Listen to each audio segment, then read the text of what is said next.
Good morning, Jennifer Taylor. We are back. Good morning, Tava Baird. I am excited as always to see where today takes us. Me too. It is a beautiful winter's day outside. It's actually sunny and bright, and it's supposed to be 50 degrees here in Virginia, which for us in January is pretty freaking awesome. I don't know what you're looking forward to, but I have some winter projects. My husband and I are going to Home Depot today because I am going to goth up the wall behind me. Because right now, you guys can't see it, but if we ever get this up on YouTube, you'll be able to. I'm literally podcasting in front of an empty baby blue wall. And I'm like, nope, we need to dark flower this up. We're going to go for a deep blue green and fill it all full of gothic frames and paintings, and it's going to take me a while to do it, but I'm psyched. And we're also building some furniture for the markets that come up this year. And if you don't mind, Jen, I'm going to put in a plug for the first market of Oh, the yeah, year in go right case. ahead. So, folks, if you don't have anything on your schedule for Valentine's weekend and you are anywhere near Milton, Pennsylvania, you're going to have to Google it. Yeah, it's a smaller town. There is an event space there called the Shoe Factory, and it is what it sounds like. It's an old shoe factory that has been turned into an industrial event space, and it freaking rocks. And for the sixth time, this is their sixth year, on Valentine's weekend, the Undead of Winter Vampire Masquerade Ball Dark Arts and Oddities Market is coming to the Shoe Factory.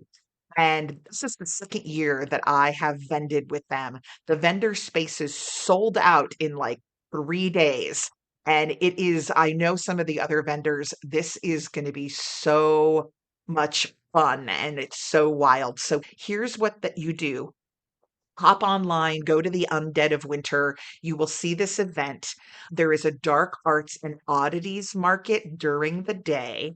Friday night, there is a vampire dance party on the floor above where they have a bar and bands.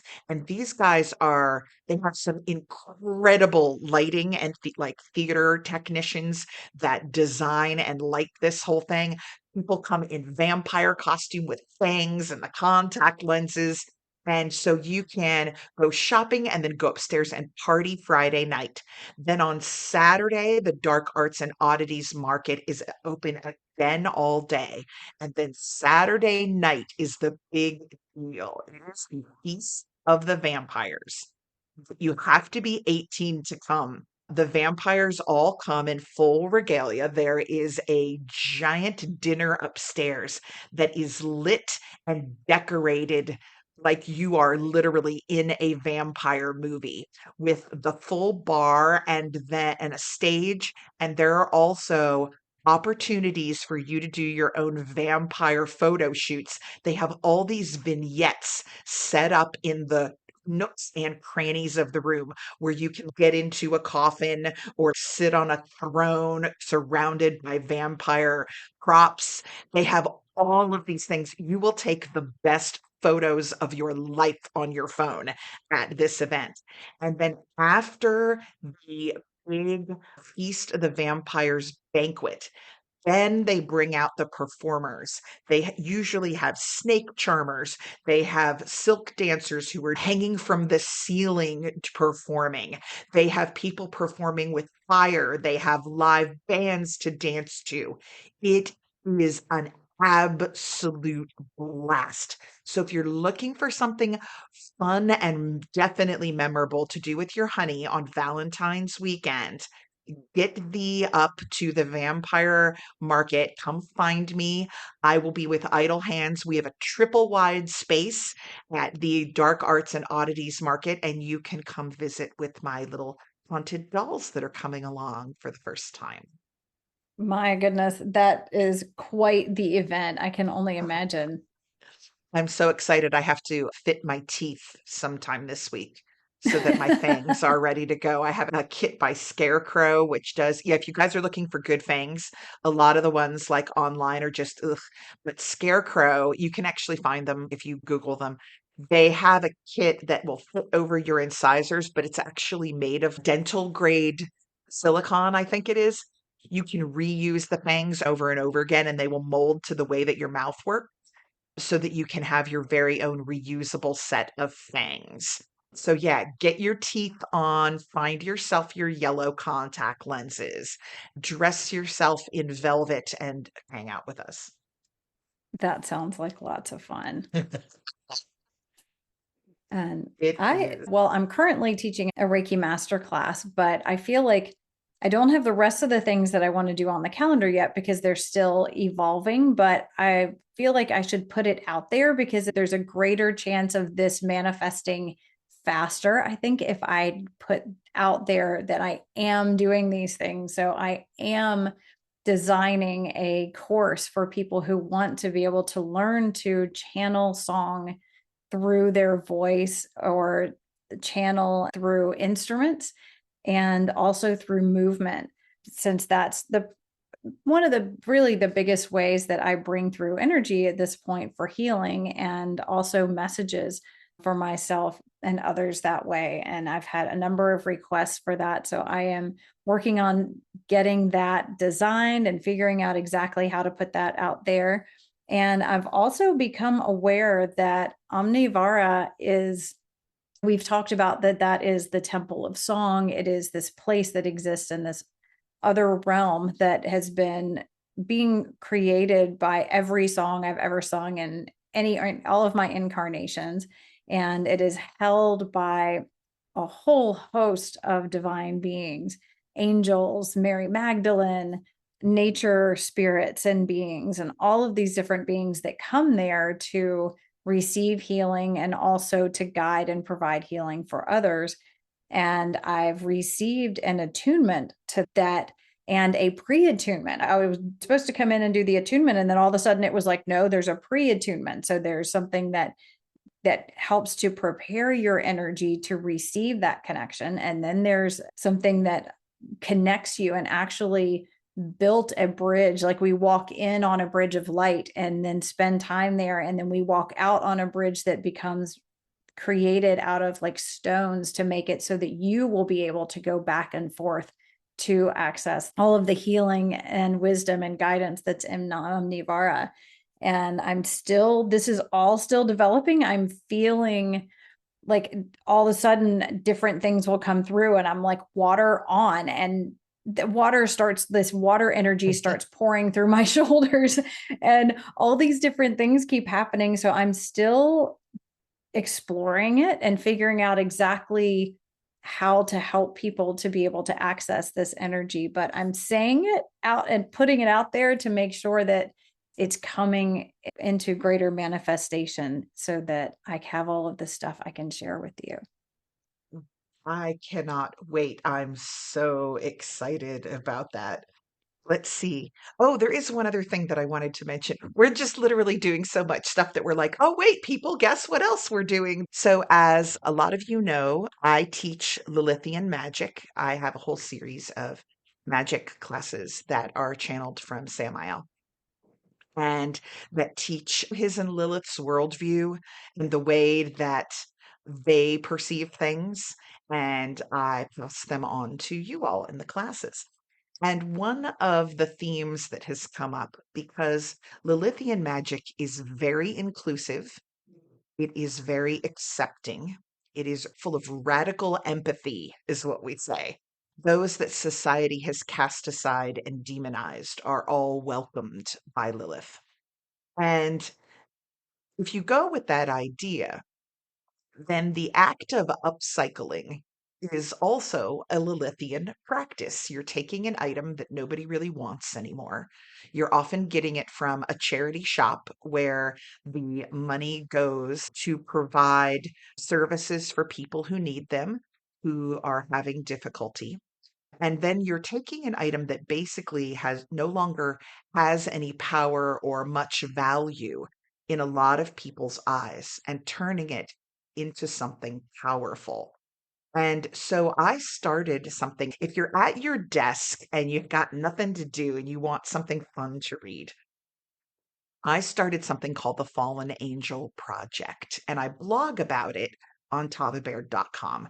And if you want to get regular updates when this happens, I don't send out a lot of stuff, but you can go on the site and pop in your email. And when I send out the alert that the new post is up, you can see it.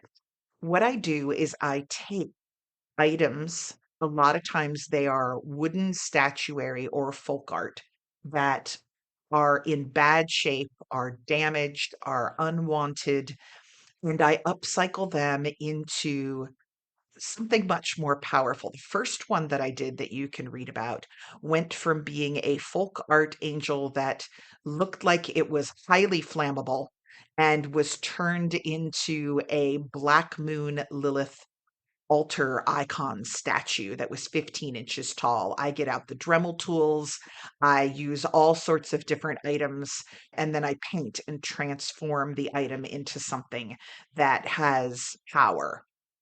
And then what I do with them is I sell the finished items, and the money from the finished items goes to cover class fees for people who want to learn about Lilithian magic but cannot afford to take the classes or buy the supplies. So it's a win win win all the way around. We're taking something that is low energy and down on its luck. We are upcycling it into something positive while making a donation to a cause that helps people who are having a difficult time. Somebody on Etsy gets a one of a kind handmade altar icon or doll, and then the funds go to help provide education in the pagan community. So if you'd like to read more about the Fallen Angel Project or perhaps support it, just jump on tavabaird.com and you'll be able to see step by step photographs and me blogging about the whole process of transformation and how it intersects with the Lithian magic. And then you can go shopping on Etsy later on if you feel like it, maybe take one home. It is so beautiful. I love absolutely everything about that project and getting to see it and the transformation. I mean, it's just so beautiful at the end. The beauty and the power and the meaning behind all of it and all the ways that it helps so many is just absolutely, I couldn't love it more. You. I think a lot of people, not just of mainstream faiths, but even pagans, we really want to make our faith part of our daily life. We want to integrate it with how we live. But it's hard to do when you're trying very hard to just get dinner on the table and get your kids to bed on time with their homework done and keep up with everything your boss is throwing at you and still make it to the gym and keep the vacuuming going. It's hard to set aside time to be spiritual. And one of the things that I love is that you can work upcycling into your life just by looking at the way you live. You go to throw out your kitchen scraps and you go, nope, gonna compost these. I'm gonna use them. I'm gonna use these scraps of herbs to blessing water. There are so many ways to upcycle items that normally would have been passed out. And it's kind to the earth, which in Lilithian magic, the wild is the ultimate expression of the divine, right? And being in touch with our wild selves is the closest, it puts us into a much more heightened state of divinity. So, living this sort of lifestyle that is closer to the earth, that is kinder to people around you, and that is inventive and creative is, is all Lilithian magic. And it allows you to add that element to your life and live the magic that you are doing every day. And I love that aspect of it.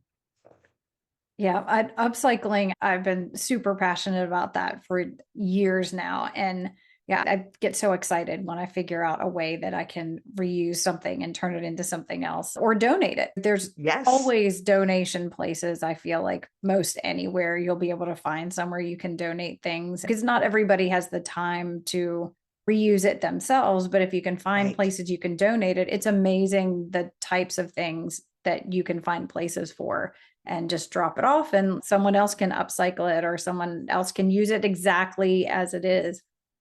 Yeah, as a matter of fact, I was gifted a whole stack of lovely things from you yesterday Oh for yeah, my or give it to your projects. crafty Yeah, friend. I got beautiful cloth from Jen that she's not using anymore that is going to be worked into Lilith themed poppets and just trays and trays of beads and jewelry that I can add to different projects, to leatherwork, to adorn some of the upcycled entities. It was very kind of you. I'm so thrilled. Y'all want to be Jen's friend because she does wonderful things. She gives you recipes for amazing soups. She donates incredible stuff to you for your artwork. And she also edits the podcast really fast sometimes when you're having a really busy week. I have to say, being your friend has a whole lot of perks as well. Well, I absolutely adore you. But now I'm looking forward to music too. Yeah, Another perk let's of do you. this. Let's do some music and see what comes through. Yeah, as I was rushing around changing from the barn, I had a song come in already that's been going in my head. So I think that's Oh, I really can't interesting. So wait. I have a feeling that's going to be what's coming through. So we'll see what comes in along with it from Samael. Okay. He's been a little quiet the last day or so, I think, because I've been bone reading for people so much. So Azrael's been around. So I am very intrigued about what he's going to talk about too. Interesting. And I know we had some possible questions. We'll see what he wants. We'll see what he does. You never And know with the clearly, Michael's seraphim. already onto something from the song. So, yeah, there's Oh, already an agenda. We just don't know about it. I meant to tell you something wild that happened yesterday. So before we go into the song, I went out to my driveway to meet Jen. My husband was still working inside. As I walked back into the house with the stack of all the things that you'd given me, I was thinking, oh, wow, the energy in these is going to be so great because it's from Jen. And as soon as I had that thought, this ringing in my ears the whole rest of the way into the house. And I do not usually get ringing in my ears. It rang, my ears were ringing all the way into the house. I carried the things all the way into my office because I have a work table and I was going to do a couple of bone readings and then sit down and start looking through stuff. And I put them down on the table and the ringing stopped. And it was so obvious to me that it was Michael, like just escorting your energy into the house. Oh, that's so interesting. Maybe he's like, it's not just Jen's energy Here we that go. is coming along with this. This comes with an angelic escort. Yeah, it was really funny. But what was so wild was me going, man, what is going on with my ears? And I put the things down on the table and it like goes boom, cuts Oh, off. that's fascinating. Oh, I love it. So I think I had a Oh, little that's mini so Michael cool. visitation yesterday. Yeah. Oh, that's awesome. All right. Okay. All right. So now let's see what Michael has to say as well through the song.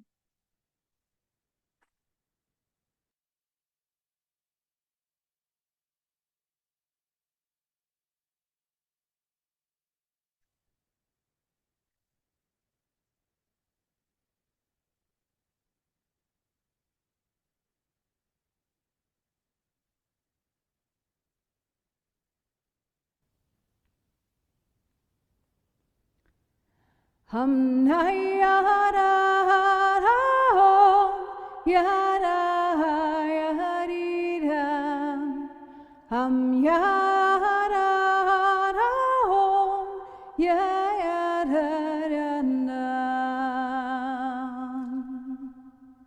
hum ya ra ra hum ya ra ra ri hum na ya ra ra hum ya ra na ya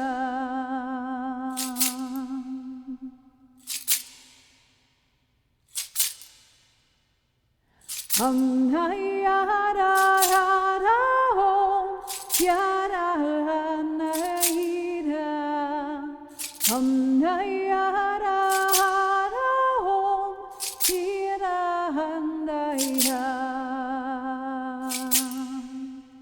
Nahiyan, nahiyan, nayaran.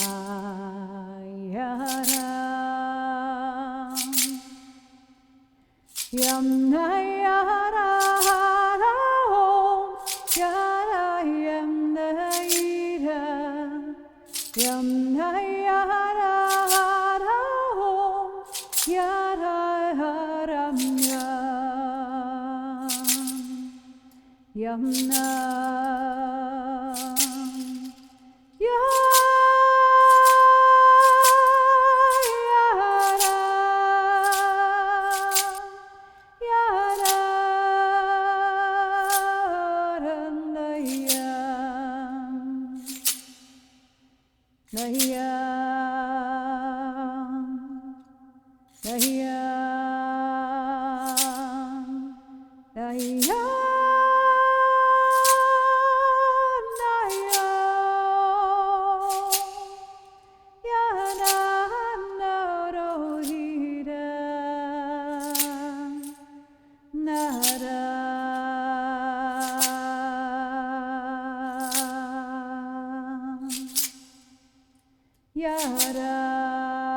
Yaram Naro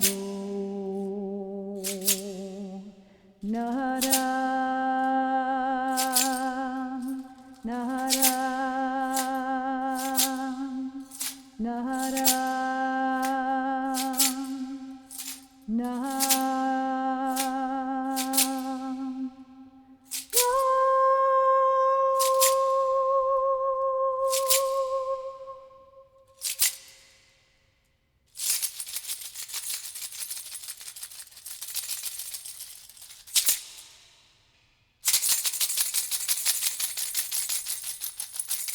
Now, Okay, this is nothing I would have ever predicted. oh boy. It's talking about soup. About soup? It's talking about soup and power.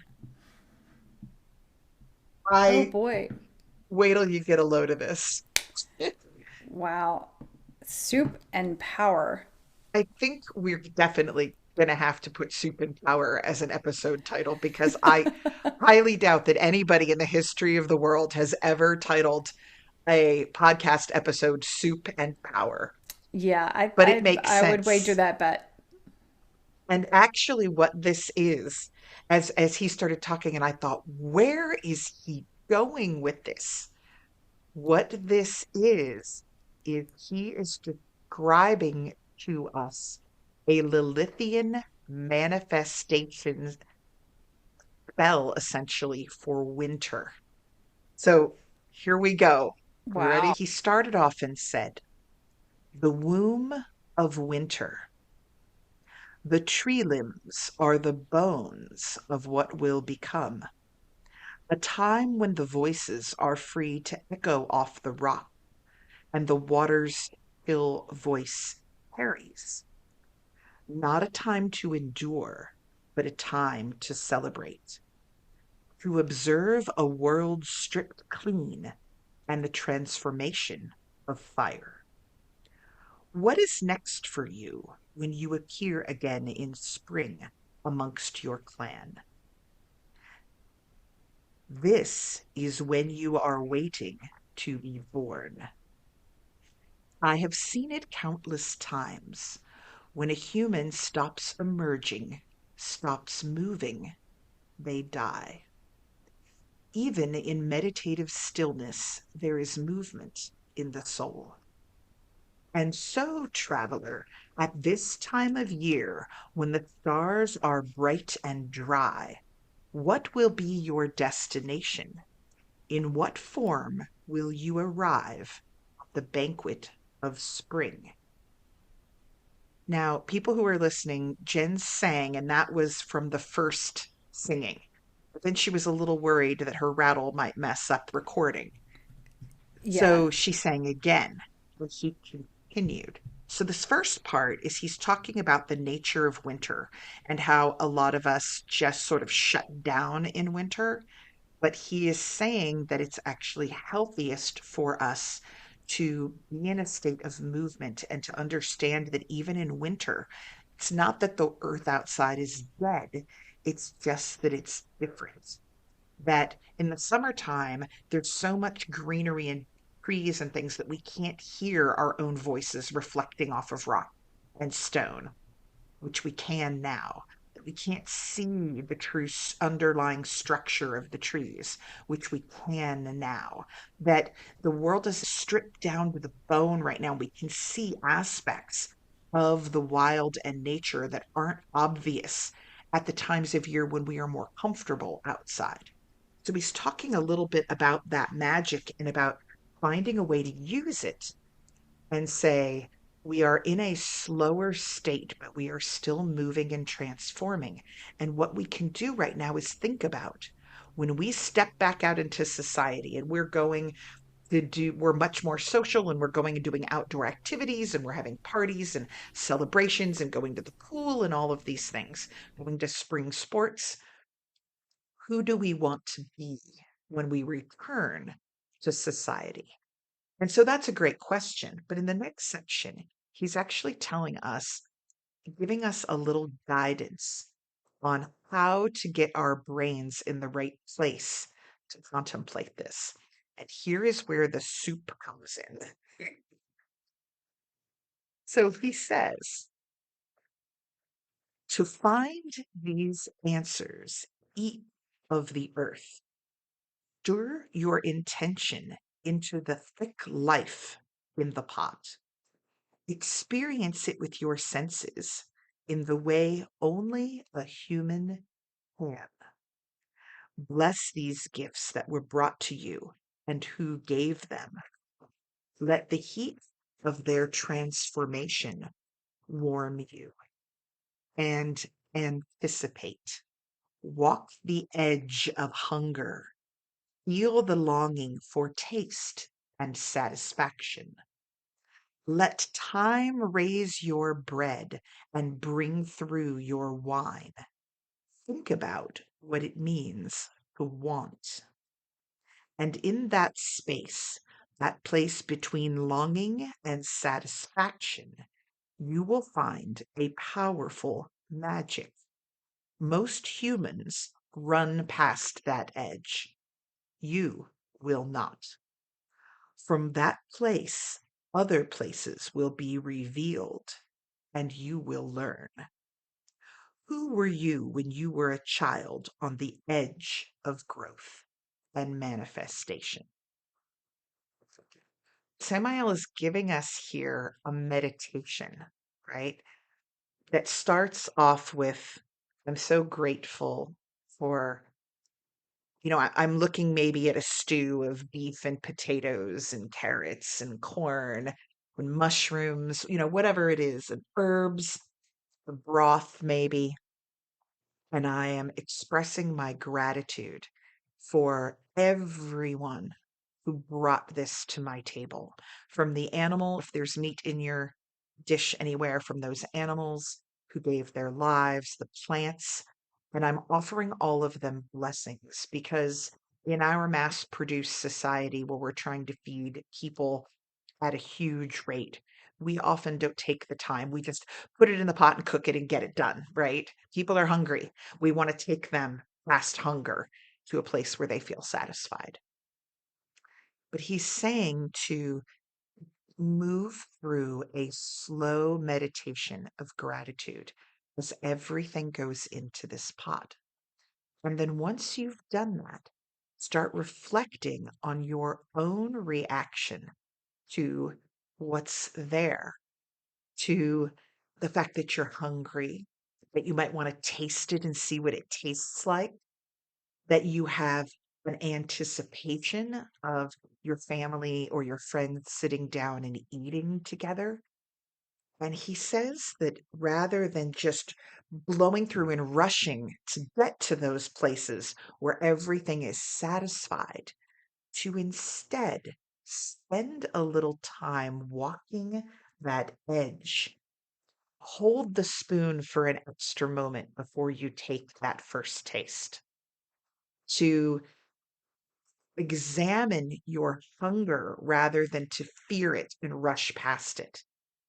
And that when you're walking that edge between those two states, you will learn things, you will see things, and different insights will be given to you in a place that you normally just want to run. And he says that when you spend time in that edge state, by the way, this is like the foundational, this is a different version of the foundational lessons of the magic that he teaches, right? If you come into a Lilith class, you'll hear about 5 other examples that are right along this line. But then what we can do is that teaches us not to fear other edges, right? And to spend more time in them. And then what he wants us to do once we're a little more comfortable in that edge state and we have more insights is to apply it to the transformation of ourselves. So we spend time watching the transformation from raw meat cooked or from a collection of varied ingredients into a cohesive food that nourishes. We're watching all those energies come together and transform in the fire. He wants you to contemplate the edge that you were on when you were a teenager, when you were at the edge of childhood, not yet in a place of power where you could bring more things through as an adult. Maybe it was that summer that you couldn't quite drive, or maybe it was while you were waiting to have freedom when you first moved further away from your family. And he wants you to think about who you were. What were the things that you wanted? Were they satisfied? And what can you learn by looking back at the own edges of transformation in your life? Are there things that needed to be satisfied that weren't? And perhaps those needs are affecting you now. Perhaps they're creating blockages in your energy. Perhaps you needed validation or love or acknowledgement or your own space or ways to express yourself. But those things might have been shut down for one reason or another, due to lack or sorrow, or perhaps just the fact that people thought they were inappropriate. And he wants you to look back at them and see, is there power that you left behind there in those edge states too, that you might want to go back and reclaim? Wow. I really love that. As you were talking more about that time of like being a teenager and just before you got out into the world and anticipating that moment, I could really feel that energy. And that for me, it was filled with hope and excitement and just this zest for life. This, before the quote unquote realities of the world and all of the things of, oh, that's not practical, that's not whatever, that's not something you can do in the real world kind of thing, there was this huge sense within me of, I can do anything and I'm going to make a huge difference in the world. That was like the biggest, I think, feeling that I had. Was I was so excited because I knew I was going to make this huge difference in the world. And that was the thing that drove me, and that I was just so excited. And then you get out in the world, or went to college, got out and thought, and changed majors a million times, graduated from college and thought, I'm going to go out and do it. Had all of these wonderful ideas and dreams, and then was like, wow, this is a lot harder than I thought. And I need to make money like now. Right. And so much of that fell aside. And it was like, it's fallen down, and then it was like, okay, now that needs to be replaced with, oh yeah, there are bills to pay and those kinds of things. And I would imagine that that's probably not an uncommon series of things. Not at And it's all. really interesting that I feel like I am now stepping back into that, but there's more of the world, the messages that I picked up along the way on top of it. That's not practical, that's not whatever. You need to focus more on, this, that, or the other, like practical kinds of things. And it was pretty cool, just even for those moments when you were talking, to tap back into that sense of I can do anything. Right. I'm going to make a huge difference in the world.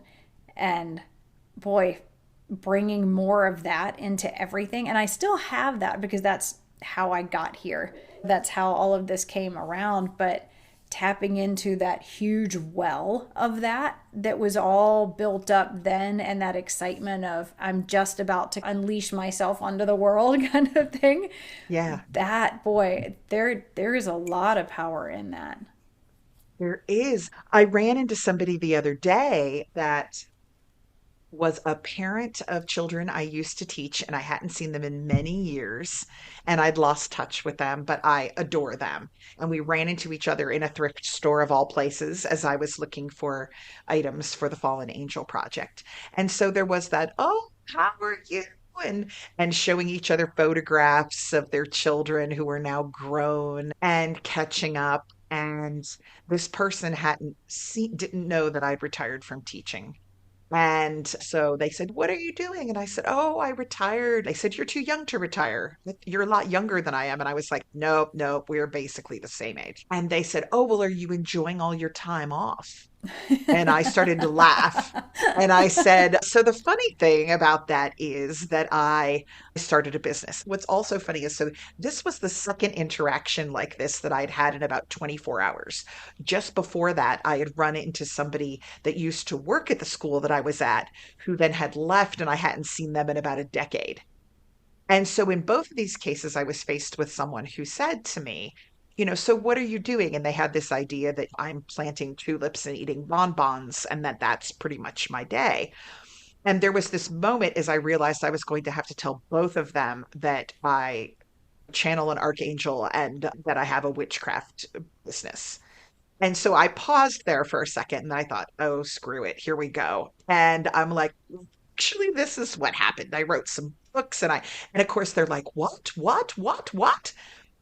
And I said, yeah, the publisher's bringing out the first one, and I'm pretty much finished writing the novel between Birdie and the Spiral Pathways. And she went, novels? And I said, that doesn't count the nonfiction books. And I have an Etsy shop and I have a podcast that's been going on with Jennifer Taylor for a couple of years. And I'm listing all these things, the haunted house and the cemetery and the spiritual consulting business and the bone readings and everything.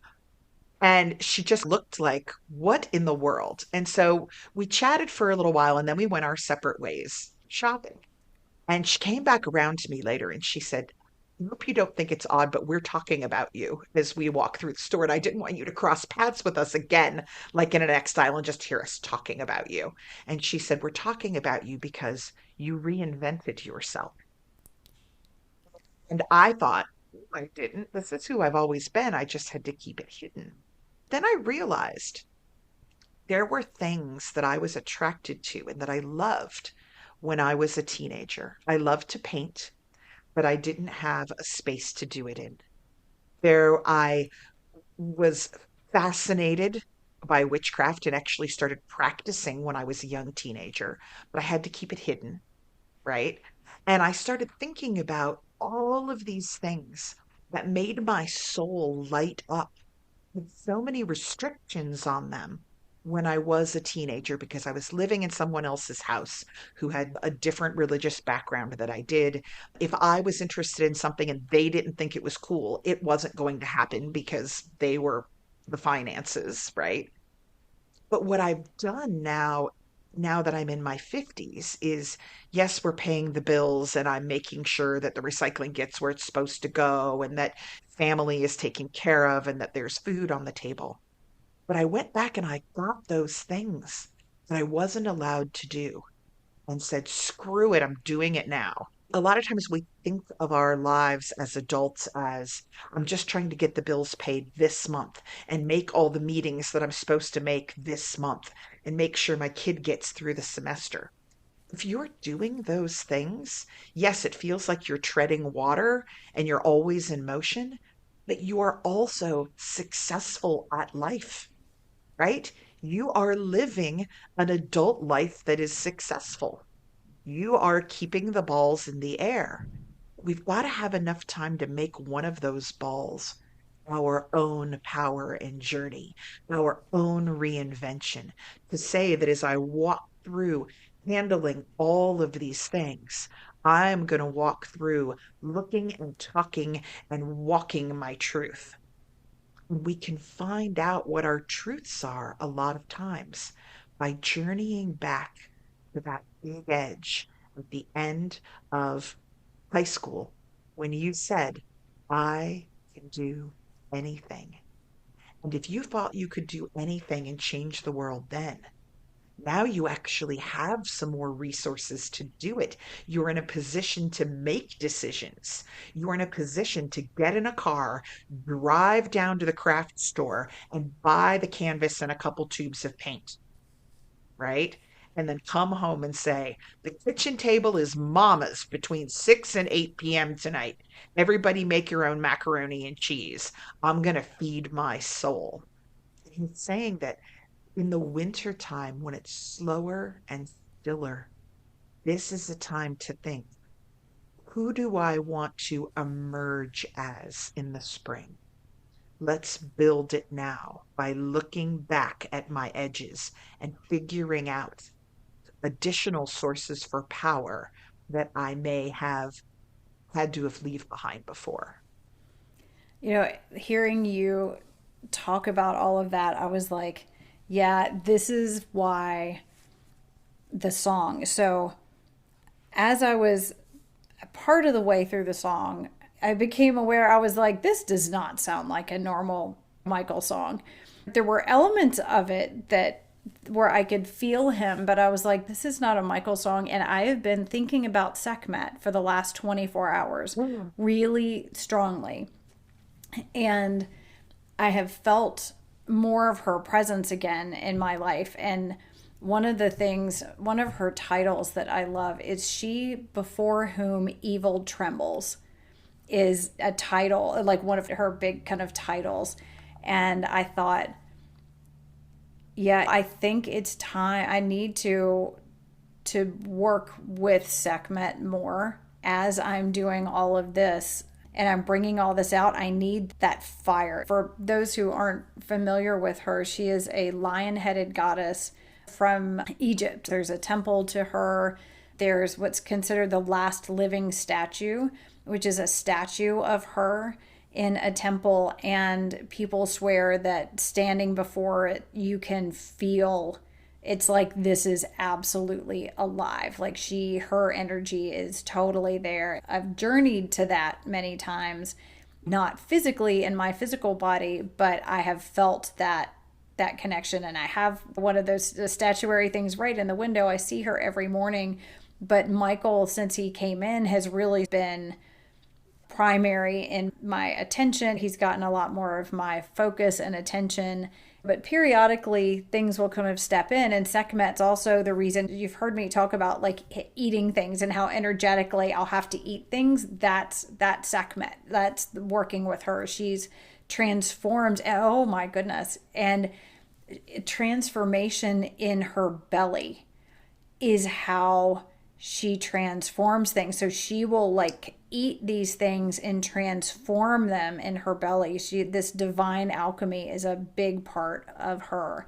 So she worked with me that way, was in me, and then would have me eat the things because initially I would give it to her and she would eat it and she would transform the things. But as I was singing, I was like, this has a really different feel to it. And this is such a in the belly kind of time. I know you were talking about that Imbolc. Imbolc, is in the belly.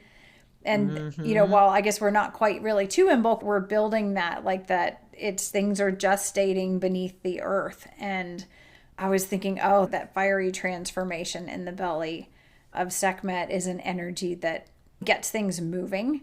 It's galvanizing, like gets you in and gets you moving and helps to inspire action and gives you that power and inspiration and that sense of confidence and courage to step out and to do these things.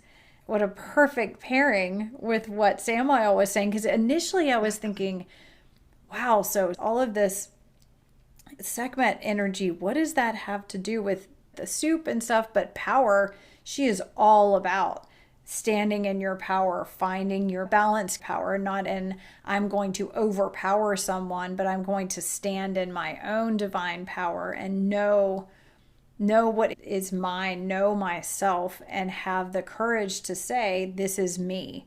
This is who I am unabashedly, and to walk through the world that way. So, what a perfect combination. Even the instrument that you gave me. So, the instrument that you hear in the background, I was inspired part of the way through the song to get it. So one of my Yule presents from Tava was this beautiful sistrum. This one in particular is really special because it's actually made out of a horseshoe. So it's a metal horseshoe with this really thick, strong wire that goes between it. And all of these kind of like zills, it's like little pairs of zills all lined up on it. And so when you move it like up and down or side to side, it makes a really clangy kind of sound. And it's an ancient Egyptian instrument. And I have wanted one for a long time. And it actually just came up again when I was looking into the new John Stewart Reed, who does all of the cymatics and sound made visible and all kinds of research into cymatics and into sound and healing, was talking about the sistrum and it activating the pineal gland. And so I thought that was really neat too. It also, for me, has a very clearing kind of sound, at least in the way that I was using it. It has this sort of sense of this feeling of breaking things up and shaking things up and getting things moving. Although it says online that it was actually the sound of the sistrum was intended to imitate the sound of a breeze blowing through papyrus reeds along the Nile, a sound that was believed to pacify the gods and goddesses, especially Hathor and Isis. And I think we've talked about that some people had thought, I believe, that Hathor was the kind of tamed version of Sekhmet. I was called to bring that in again as well. And I thought, this feels kind of Sekhmet like as well. Well, there's that whole Egyptian tie in there too. Well, I like Yes. it's funny because I knew the instrument had its start in Egypt, but I didn't know the whole wind passing through the reeds along the Nile. That's really cool. Yeah, I didn't I either. really And like that. looking at different designs of it, this is definitely a unique version. The one that you gave me is definitely a really unique version of a sistrum. It's almost kind of a Yeah, don't the other ones, aren't they almost like a hairbrush handle with the little vills on either side? I've yes, seen ones yeah, like that. yeah. I guess the other ones maybe have a little bit not as harsh of a sound Right. probably as this one if it's supposed to sound like the reeds through things, but this definitely has a very strong It's power a to it. real strong one. Really strong. But I was like, well, strong is Sekhmet is all about strong. But I thought it was really interesting. The energy that was coming in and the energy in the song was also, it felt like uplifting and exciting, like, yeah, let's get up and do something. And then that shaking it up, breaking up the stagnancy of that very unique kind of system seemed like it all actually goes together. It's like eventually we find out how everything actually goes together when we start out thinking, really? How is that? How is that going to tie in? I loved Exactly. what you were saying about Sekhmet eats things and transforms them. And we do too. We often just don't do it really consciously. We grab whatever's around and put it in our mouth because we're hungry, and we don't realize that this thing is becoming part of us now. It's becoming part of us, and our stomach and digestive system and all of that is going to perform alchemy and turn it into energy. And the type of energy that comes out is going to affect how we interact with everything around us. It's going to affect the quality of energy that we are then able to put out there to create and to interact and to speak. We get so busy that that transformative process of the belly often just goes unnoticed. And you mentioned Imbolc, and it was funny because I had written the word Imbolc down on my notebook like a fraction of a second before you said it. For people who aren't familiar, so Imbolc is a holiday in Ireland, and it actually marks the start of spring, although it seems to be in the dead of winter. And it's February 2nd, February 1st. You'll see it on a lot of those Wheel of the Year pagan calendars. Yeah. And we But the talked about it word some in the last podcast too. we did, it means in the belly. And so this is because the sheep are pregnant with their lambs, right? That they will give birth to in the spring. But I love this other interpretation of in the belly. We're talking about the fire of the belly and the transformative process and alchemy that happens inside us. We always think of babies in the belly, although they're not technically in the belly, but this idea that we have our own cauldron, our own hearth fire right here at the center of us. So there is a fantastic yoga studio. It's a little ways from our houses called Roots and River. And we have a friend there who runs Roots and River named Michelle. And it's interesting, Michelle knows a lot of Chinese medicine.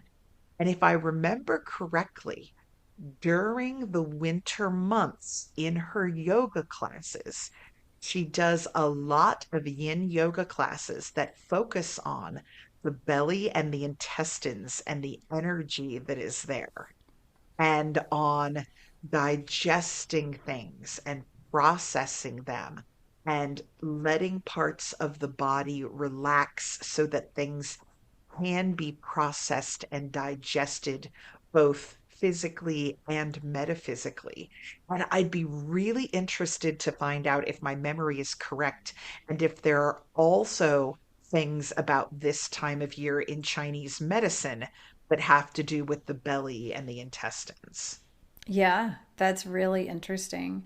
When I think about the chakras that are related to those areas, the stomach and the transformation in the stomach part, and digestion would be the solar plexus chakra. So that like kind of yellow, fiery sun will kind of thing. And then Right. the intestines and all of that would be in the sacral chakra. And it's an interesting balance, really, the types of things that Samael seemed to be talking about as well. The sacral chakra is all about what brings us pleasure and self care and flow and allowing and having that sense of I have the right to have wants and desires. And what do I personally really need? Which scent really resonates most with me? Or what foods do I really personally like? And sorting that out from maybe what I usually eat because that's what the people in the house most like. But it's kind of sifting through those thoughts and feelings of just being able to have my personal likes and dislikes and what is it that really feeds me. And then that fire, it's like going back and forth between those spaces of working with that, but then also bringing it up into a balanced, healthy version of the solar plexus chakra, which is where you get to exert that and manifest it into the world. I feel like the third chakra gets a bad rap because a lot of times people talk about the world is living in its third chakra and all why that's not working for humanity and we need to move up to the heart chakra, which is true. But when that chakra is the healthy, balanced, it has a lot of beneficial qualities. That's the chakra where we manifest things into the world so we can take the messages we've received through the sacral of what we love and what brings us pleasure, and we can balance that with the information from our heart chakra, which is above it, and we can alchemize those. We can bring those two and mix them perfectly and bring them into manifestation in the world through that solar plexus chakra. And that's very much a Sekhmet kind of thing, knowing yourself and what you need and who you are, but then being able to move it forward into the world and manifesting that in a balanced, healthy way, not in a dominating kind of way, but in a healthy Right. way. I love that you brought up the concept of balance there too. And it was actually making me think back before Yule when we were talking to Jason Mankey, we were talking about winter and how it had this sort of strange dichotomy in that for a lot of our ancestors, winter at times was, are we going to make it to spring? Do we have enough food? Do we have enough firewood? It was a time where a lot of people got ill and passed away in the winter, and resources were scarce. But there was the flip side with the holidays in there where they had butchered the animals and they had stockpiled things, and there were feasts, and there was at certain times an abundance of food and drink. It's interesting to me because you're looking there at lack and surplus, and people probably spent those winter months walking between the two. The thing that was also interesting to me that Samael said is he said something about give something about time raising your bread. Let me find it. Yeah, I liked Let that. let time raise your bread and bring through your wine. And I think for a lot of us in our culture, immediacy has become important to us. We are now in a place where we automatically click on next day shipping. And if we want to learn something new, we often become frustrated with ourselves that we're not an expert at it immediately. Lots of things are sold to us as you can get this quick. Evaluate this not necessarily on its quality, but on how fast it was delivered to you, right? And we get caught up in that rush. But if you think about it from the beginning of humanity, time is a transformative process. You can't make bread raise in 10 minutes, no matter how much fast rise yeast you put in. It takes time. You can't turn grapes into wine overnight. Well, unless you're Jesus, I guess, water to wine sort of thing. But time is in there and it lends its quality to things. All good alcohols take time. If you're going to bourbon barrel age something, you have to let things steep. And winter really is a time for letting things steep, for soaking the tea in the water long enough that it goes past just a flavor and becomes medicinal, right? To really letting things brew and raise and rise. And so in this time, especially in January, things slow down. If you're a storekeeper, you know that. You go from the rush of the holiday season to nobody's walking through my doors. And while our society tries to keep productivity constant, even in the winter months, we are designed to rest and brew and steep. And there are places where we can take opportunities rather than saying, oh, business isn't as busy as it normally is. Going, great, let me use this time to prepare myself and my endeavors for when it is busy so that I arrive there more balanced and prepared. This is the time to soak in the warm water, to stay in bed a little bit longer, to wallow in your creative pursuits, to sit by the fire and let yourself slowly knit that sweater rather than ordering it to be delivered. What is it that you can let sit and brew in your belly at this time? And you're going to see a better quality of things come spring when you do. I like that. I like also another way that I was interpreting that when he was saying, let time raise your bread and make the wine. So often there's an urgency for me. I get a sense of where all this is headed, and then I'm trying to rush the process. I'm trying to get there as fast as possible. So, like you were saying, this immediacy, the trying to push processes along faster that aren't meant to go that way. If I relax and let time, he's saying, let time raise your bread.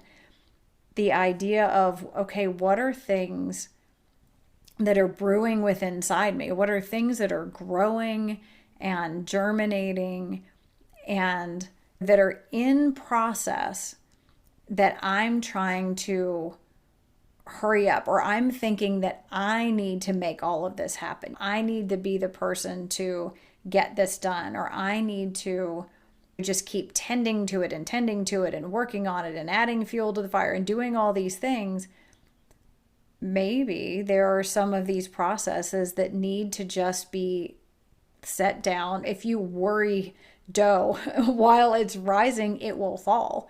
You Yeah. can't constantly overtend that dough or it will fall. We're trying to do ourselves processes that could just be done with time. We could just allow time and the natural evolution of things to take over some of these things, as opposed to needing to feel like we need to just keep pushing things forward and pushing things forward. It's interesting too, when as you're talking about that, I'm thinking about the relationship with Samael, right? And with us, what he tends to do is he gives us a little nugget of wisdom and he lets us start working on it. But if we ask too many questions, if we're like, well, when? Exactly how does that work? He will just go quiet. I'm slowly learning. Okay, he's not going to tell me right now. And what always happens to us is 2 months down the line, 4 months down the line, 6 months down the line, we start having experiences that are the answer to the questions we asked him months earlier. And then he will elaborate. He's always looking at the lessons and the knowledge that he passes on to us in the context of, is this the right time? And we want to know. So we always go, well, just tell us. And a lot of times he just won't. There needed to be time there for the information to sit. I had somebody last night, I've been getting tons of bone reading requests. And I had someone who had a bone reading like 2 weeks ago. And they wrote me and said, I'm so excited about my last bone reading. How often do you and how frequently do you recommend that I get one?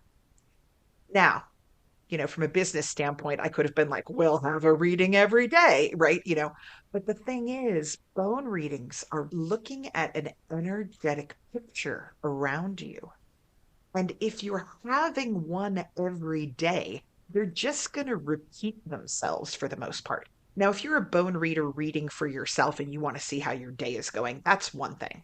But I'm talking about when people call up and they're getting a 45-minute energetic analysis, right? And I said to her, the thing is, my bone readings all come out with a here's the energy that I see, and here are the first steps to undertake if you want to see this energy grow. Here's what you need to do.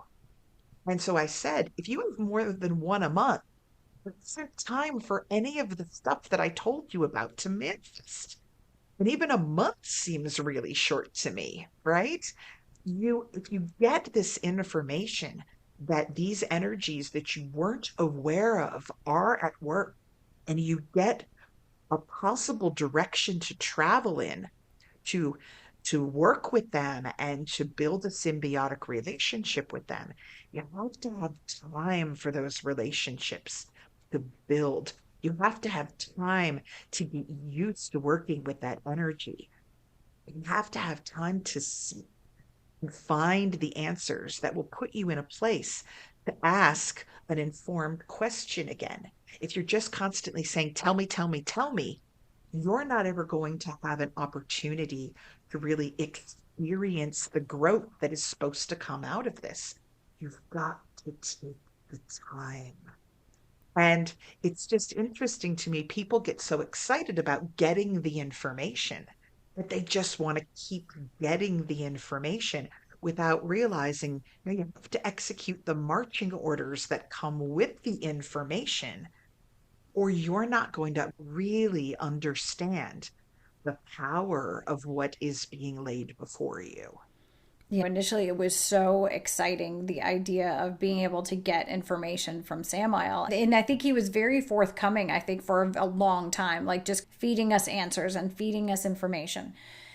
And then we got to a point where it's like, okay, now you're going to have to sort this out because otherwise I'm negating the purpose of your incarnation to just continue constantly feed you the answers without you discovering them and you figuring them out. And so giving just the right amount of time, like you were saying, just the right amount of information at just the right time, and then letting it sit and letting us sit through it. And I totally get that sense that it's so exciting to have just an answer, to be having, wrestled with something for so long and worried about something, and then just have an answer from an angel be like, this is what that is. And it's just amazing. And it's easy to get addicted to that feeling of, I'll just ask him. I can just ask him. But then you also start handing over your power as well. He Right, makes you have to do the work and sit with the stuff too, but you're right, also directly following what he's saying. right. For people that are like, oh my gosh, now I have access to this. I know Tava, or I can get a bone reading, or I can schedule a consultation, or those kinds of things. I feel like they're probably like steps or like phases that people tend to go through, where the first is so excited and almost addicted to the idea of being able to get this information. And then it becomes really easy to get out of balance and think, all right, all my information needs to come through this way. I feel like the more you get into that, the more Samael kind of backs off and goes, all right, now you're going to have to really start doing the work because you're relying on me to just tell you as opposed to you experiencing things. Right.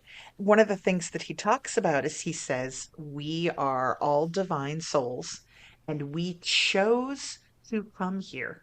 We chose, I would like to go there and be in a body and forget my connection to the all for a time, to make that sacrifice so that I can walk through a unique human life and discover divine pattern.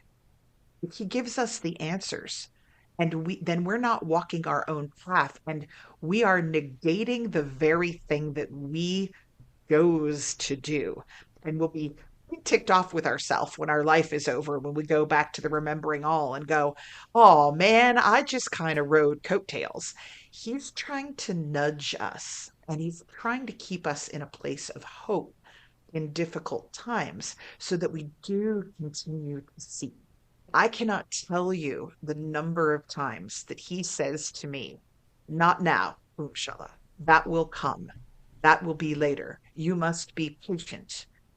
Or that does not come from me. And that I'm like, who the heck does it come from? In time, inshallah. Right? He wants very much to go, all right, kid, I'm going to give you a little bit of a nudge to get you moving. Now it's up to you to walk forward because you are a divine entity who becomes more knowledgeable and more powerful and more connected and more divine and can help more people the further you walk. It's just whenever we start to stagnate or we turn in the wrong direction or we start to get down that he pops in and goes, no, no, no, chin up. You have many behind you. Have some soup. Keep walking. That encouragement, those nudges to keep going forward. There really is a big balance. And Jen, you taught me a phrase that has changed the way that I write and changed my worldview, which is head, heart, and belly. The idea that your head, heart, and belly need to be in balance. And so much of our world is occupied with our head trying to keep up with facts and figures and who goes where when. And then our heart emotions are, of course, something we listen to. We try very hard to walk and be heart centered. But a lot of times the belly gets, like you said, it gets ragged on. We spend a lot of our lives worrying about the size of our bellies and not much else in terms of the fact that our bellies carry our instinct. Our bellies are our connection to the wild. They are that sixth sense and that intuition. They are our drive. They are where passion sits, right? And if we are living all in our heads or all in our hearts, or just in those two, we're leaving out the third source of power and balance that must be balanced in order for the other two to function. You know that if you get a stomach ache or you have digestive issues, it doesn't matter how your heart or head are feeling that day, you are down for a count. So we need to take care of our bellies and stop just making it, does it look good in a bikini as, the main source. One of the things I know that you and I've recently become more passionate about it, and I know you've always been passionate about it, is dance. And so many kinds of dance come from the belly. I meant to tell you, but I haven't gotten a chance to. So Samael talks a lot. I actually now have 18 hours of belly dance music that I listen to constantly when I'm writing. He talks about the belly as a source of strength. And I know you and I want to get together and do some dance. I also ran into somebody the other day who has experience belly dancing, hasn't done it in a while, but is willing to start passing on resources and stuff to us. Cool. I'm like, yeah, we can use some of that.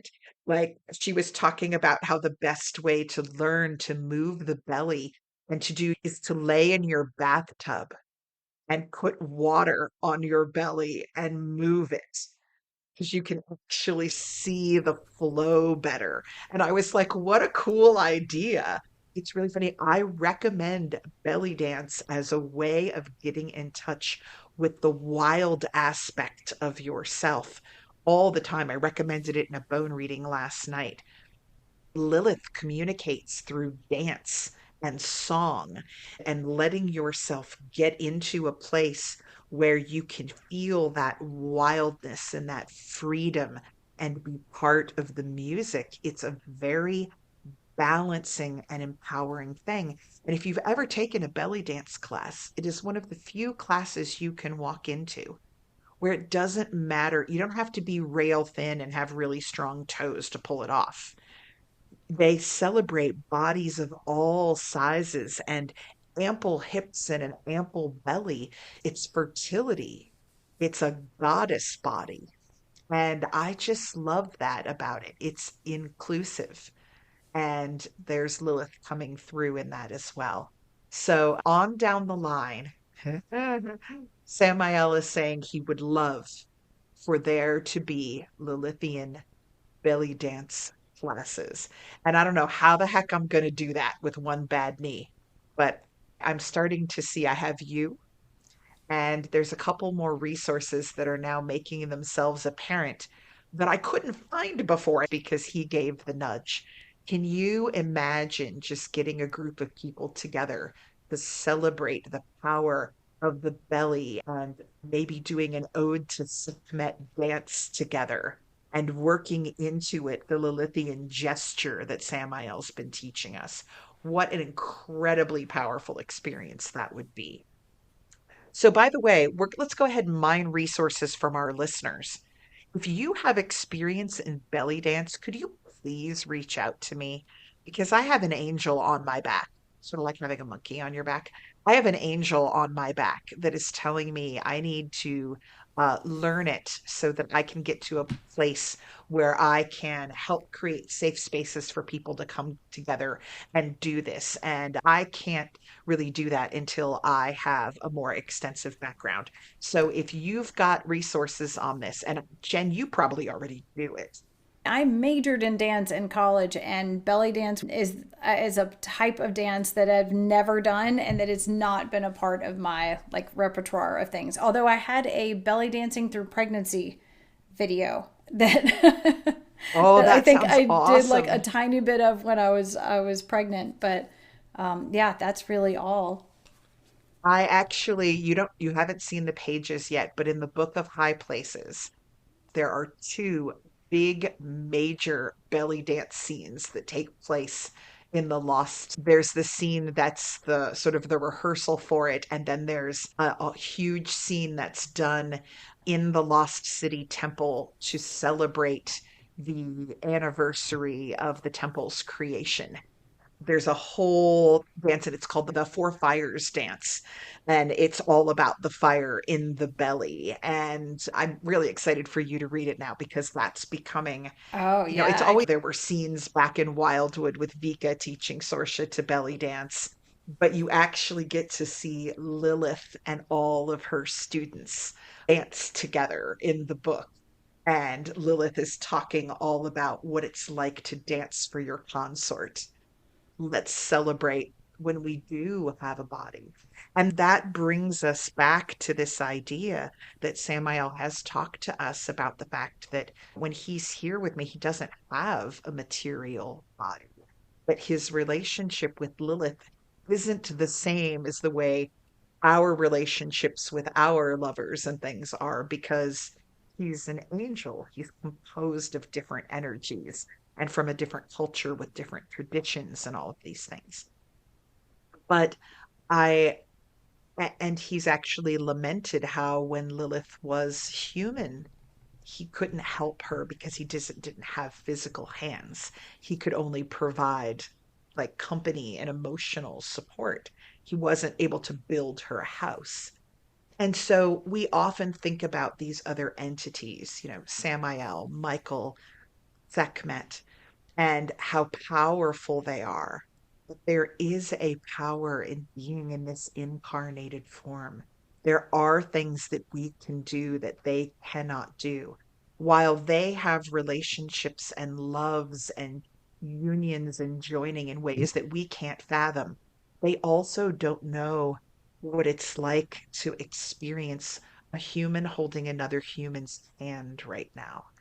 And so in winter, when it is cold and you have excuses to cuddle up to someone you love, to hold the hand of a friend, to feed someone a warm bowl of soup, let's enjoy in these months being fully incarnated and fully human and not just pass it over in our eagerness to get to spring. Well said. Well, I think it is time for a closing song. I do. I'm so excited. So I'm that first song just I was writing as fast as I could, but I'll be so excited to go back and listen in editing because I'll get to listen to the song when I'm not writing at the same time. I have to say, I really liked it. Like some of the things I come through, I'm like, okay, well, I know it had energetic stuff, but I wouldn't want to listen to it again. And I was like, this melody, it just felt good. Right. It's good. I just loved it. Very Like, uplifting. we'll just see which one of them wants to bring through our ending song. Om Narayam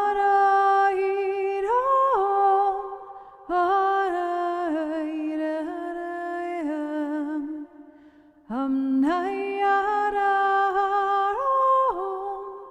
Yarayam Yaram Yaram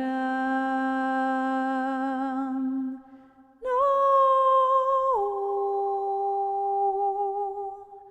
no,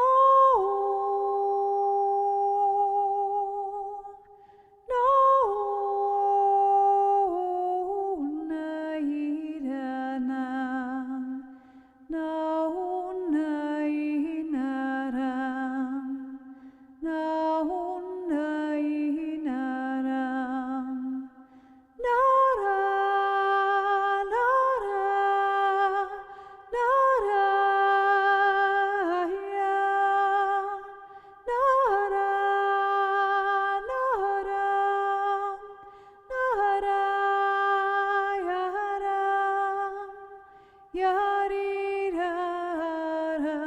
Yam na yara iram, yara iram, yam na yara iram, yara iram, yanam, yanam, yo.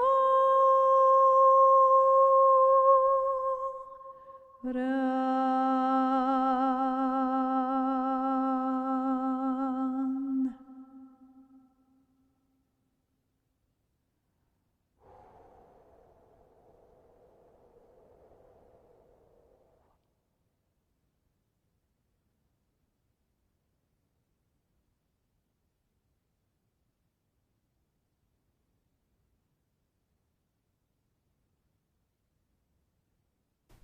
That was very lovely. Thank you so much. Absolutely. It's like we got Uh, a kind of a reprise of the other, but a little bit more toned down and a balanced, more sort of steady thing to send us out into the world with. Felt like sunset in the desert. I I like don't know that. what it was about it, but it felt like the end of a day watching the sun go down over the sand. Yeah, I can totally see that.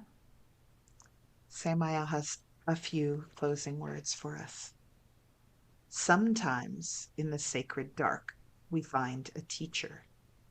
Sometimes it is a goddess, sometimes it is an angel, sometimes it is an ancestor. But often overlooked is a most important instructor, yourself. You can learn from your own history if time is taken to contemplate it. A human life is not one state of being, but many. Infant to child, child to adult, adult to elder, into families and out again. But one thing stays constant: the worth of your soul. Look to your own soul as a worthy teacher. Reach out and stand on the edges of your smaller incarnations in this life and in others. Learn from yourself and become. Lovely. Thank you for bringing that through as always. Thank you for bringing through what you brought through. I feel really good. Yeah, I do too. Ready to go make some soup and Yeah, make some mindfulness. soup. And remember that we are our own worthy teachers as well, that we are also divine guides for our own soul, and that we can find insights by standing on those edges. Thanks so much for tuning in, guys. We will talk to you soon. See you next week. Yeah, so much love to you all.